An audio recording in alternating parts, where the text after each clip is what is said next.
Hi, it's me again with Corel tips and tricks. Back to this cheerleader. And the gentleman asked me a lot of questions, so I thought I'd try to answer them. He didn't know he had 3 layers on the image. I don't know how to move object without creating a copy. Probably why there's multiple layers. Well, if you just take this and move it, first of all, this thing is huge and I didn't reset your table, but it's 27 inches wide. So we're going to set our nudge factor on 30.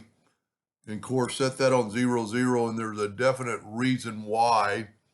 And I'm going to show everybody why you have them set on 0, 0.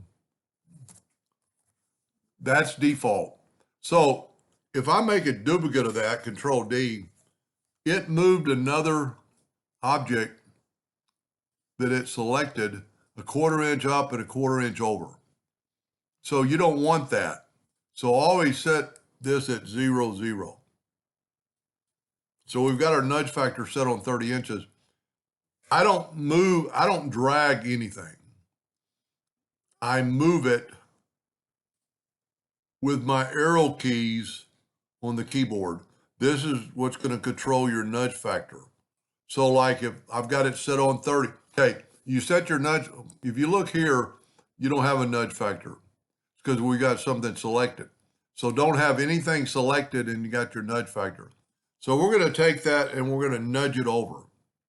This is how I moved them over. And then I just hit the arrow twice. And see, there's 3 copies plus this copy. When you say move it here or delete that, I don't know how to do it properly step by step. Pick tool, right click, and drag. Once again, I don't drag. So this, to make this is a solid fill, I'm going to left click no fill with my left mouse button. I'm going to right click with my right mouse button to make it a hairline and make sure it's a hairline. So go up here and change it to a hairline. Once again, I mean, I don't move anything. So I use,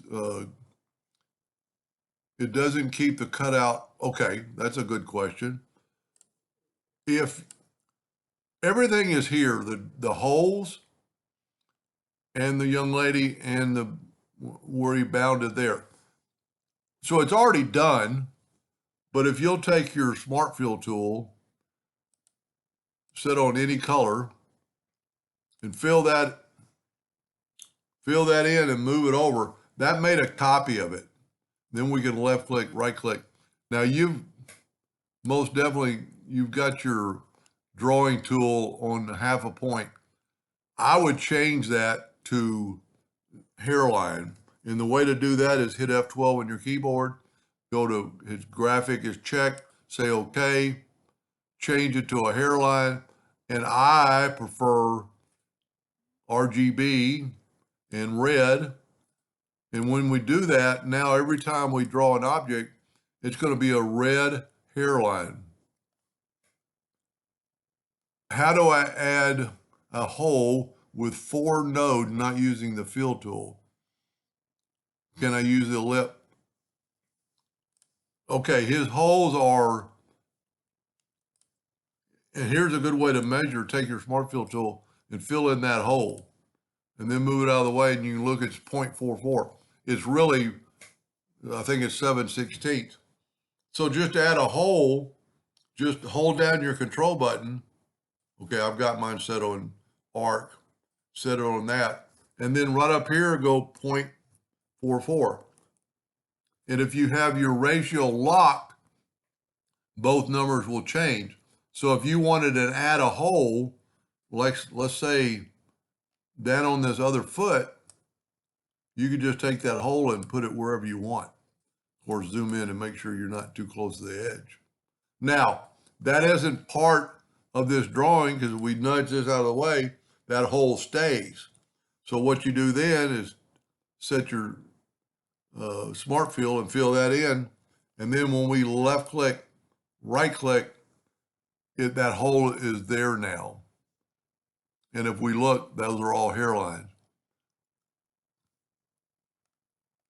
Um, there's no reason to say you want a note with 4 nodes. Because we've got this single out now. So to get that hole to move, you can go to object, can break the curve apart, then you grab that hole. There's 4 nodes. 4 nodes aren't really a big deal. If we take that and convert it to a curve, well, there's 4 nodes. There's really no way around that, I guess. Let's see if there's any. How can I move the holes in a file and become part of the shape? I've already answered that. How do I add? Just use the ellipse tool.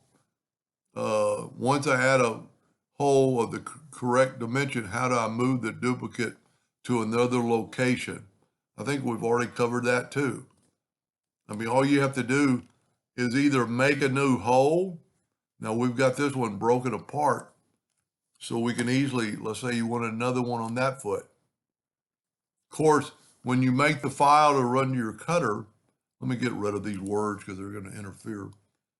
If you look, I'm going to nudge with my right arrow key.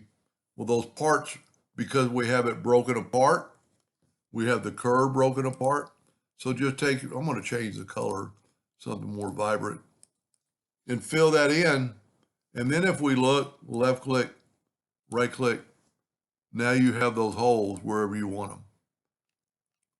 Anyway, I hope that answered his question. Thank you for watching.